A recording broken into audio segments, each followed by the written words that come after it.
Hi friends, எல்லோரும் எப்படி இருக்கீங்க? எல்லோரும் நல்லா இருக்கணும் ஆண்டவனை பிரார்த்தனை பண்ணிக்கிறேன். பொங்கல் வரப்போகுது. பொங்கலுக்கு எப்பயுமே நம்ம பச்சரிசியில் வச்சு பொங்கல் பண்ணுவோம்.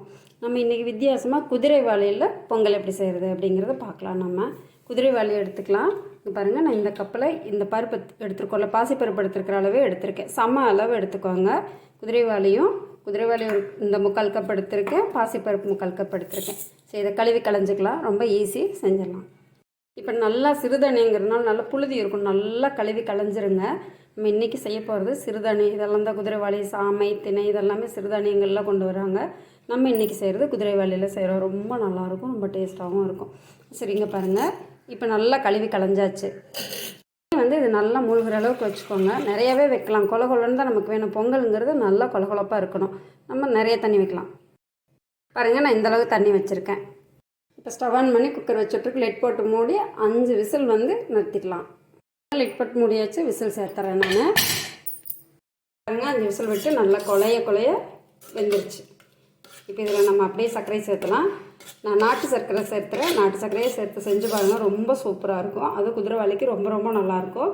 நீங்கள் நாட்டு சர்க்கரையில் ஒரு வேளை மண் இருக்குமென்னா முறுக்கி வடிச்சுக்கோங்க. இப்போ நம்ம ஊற்றின தண்ணி இங்கே பாருங்கள், கரெக்டாக இருக்குது. தண்ணி அதிகமாக இருந்தால் கொஞ்சம் சுண்ட விட்டுருங்க. ஏன்னா நம்ம சர்க்கரையோ வெல்லமோ போடும்போது மறுபடியும் அது கரைஞ்சி தண்ணியாட்டம் வரும். இப்போ நம்ம சர்க்கரை சேர்க்கலாம். நம்ம எந்த அளவுக்கு எடுக்கிறோமோ அதே அளவுக்கு சர்க்கரை. நம்ம 2 பவுல் 3/4 1/2 பவுல் எடுத்தோமா அதே அளவுக்கு அந்த பவுலில் நான் ஒரு நிதானமாக போட்டிருக்கேன். நீங்கள் அளவாக போடணும் அப்படின்னா அளந்தே போடணும் அப்படின்னா 1.5 1.25 அந்த பவுலில் போடுங்க. அதாவது 1க்கு 1.25. இப்போ குதிரைவாளி 3/4 எடுக்கிறோம் அப்படின்னா அதுக்கு 1.5 இதுக்கு 1.5 மொத்தமாக 3 போட்டுக்கோங்கவே. இனிப்பு பார்த்துட்டு கூட போட்டுக்கலாம். இப்போ சரியான அளவு நம்ம சர்க்கரை போட்டாச்சு. இங்கே பாருங்கள். இப்போ நம்ம இது கொஞ்சம் இந்த மினுக்கு கட்டியெல்லாம் இருக்கும் இல்லையா, அதெல்லாம் கரைஞ்சி ஒரு கொதி வர வரையிலும் விட்டுறலாம்.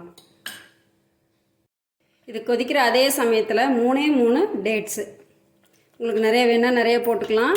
எல்லாமே நம்ம விருப்பம்தான். நான் 3 டேட்ஸ் மட்டும் போடுறேன். ஏன்னா நான் குட்டி டம்ளரில் 3/4 டம்ளர் தான் போட்டிருக்கேன். அதனால் 3 டேட்ஸ் போட்டிருக்கேன். இங்கே பாருங்கள், ரொம்ப துளி வேலை, ரொம்ப இங்கே பார்த்தீங்களா, இதே அளவு ஒரு சின்ன உப்புக்கல் அளவு பச்சைக்கல் போகிறோம். இதை நுணுக்கி இப்படி போட்டுடலாம். நல்ல பொங்கலுக்கு தூக்கலாக இருக்கும். நம்மளுக்கு கோயில் பொங்கல் ஐயர் வைக்கிறாங்கல்ல அந்த மாதிரியே இருக்கும். ரொம்ப டேஸ்ட்டாக இருக்கும். எதுக்காக டேட்ஸ் இதுக்குள்ளே போடுறதுன்னா லைட்டாக அப்படி கருக்கருன்னு வராமல் நல்லா வெந்து நல்லா சூப்பராக இருக்கும். அதுக்காக தான் டேட்ஸ் போட்டிருக்கோம். இப்போ நம்ம பொங்கலை இறக்கிடலாங்க. பாருங்கள், மேலே அப்படியே இந்த மாதிரி ஒரு மாதிரி எண்ணெய் பிரிஞ்ச மாதிரி வருது பார்த்தீங்களா. இப்போ எடுத்துடலாம். ஒரு குட்டி கடாய் வச்சு, கடாய் காஞ்சிருச்சு. இதில் நம்ம தேவையான அளவுக்கு நான் இந்த குட்டி ஸ்பூனில் நல்லா நெய் உருக்கலை, நல்லா திக்காக இருக்கிறனால அப்படி எடுத்து போடுறேன். நான் ஒரு 2.5 ஸ்பூன் போட்டிருக்கேன். இது நெய்யும் அவங்கவுங்க தேவையான அளவுக்கு. நெய் குறைச்சி வேணால் குறைச்சி, ஜாஸ்தியாக வேணால் ஜாஸ்தியாக. நான் இன்னொரு 1/2 ஸ்பூன் கூட போட்டுக்கிறேன். உருகவும் கம்மியாக இருக்கிற மாதிரி இருக்குது. நெய் விட சர்க்கரை பொங்கல் ரொம்ப நல்லாயிருக்கும். நெய் வேண்டாம் அப்படின்னு நினைக்கிறவங்க குறைச்சிக்கோங்க. நெய் காஞ்சிருச்சு. நான் ஒரு முந்திரியை 2 உடைச்சி வச்சுருக்கேன். ஒரு 10 போட்டுக்கிறேன். போட்டு திராட்சை கொஞ்சம் போட்டுக்கிறேன். இது நல்லா செவக்க வறுத்துக்கலாம். இப்போ இங்கே பாருங்கள், வறுத்தாச்சு. இப்போ நம்ம பொங்கலில் சேர்த்துக்கலாம். அடுப்பு நான் ஆஃப் பண்ணிடுறேன். இதை அப்படியே நம்ம பொங்கலில் சேர்த்துருவோம்.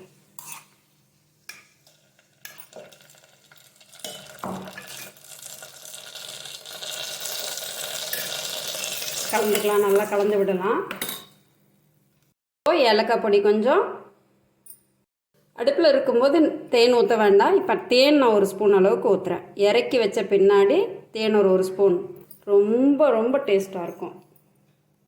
இப்போ அப்படியே கலக்கிற வேண்டியதாங்க. அவ்வளோதான், பொங்கல் ரெடி. அப்படியே ஒரு பவுலில் ஊற்றி காட்டுற பாருங்க, குட்டி பவுலில் பாருங்கள். அப்படியே ஓட இருக்கும். சூப்பராக இருக்கும் சாப்பிட்றதுக்கு.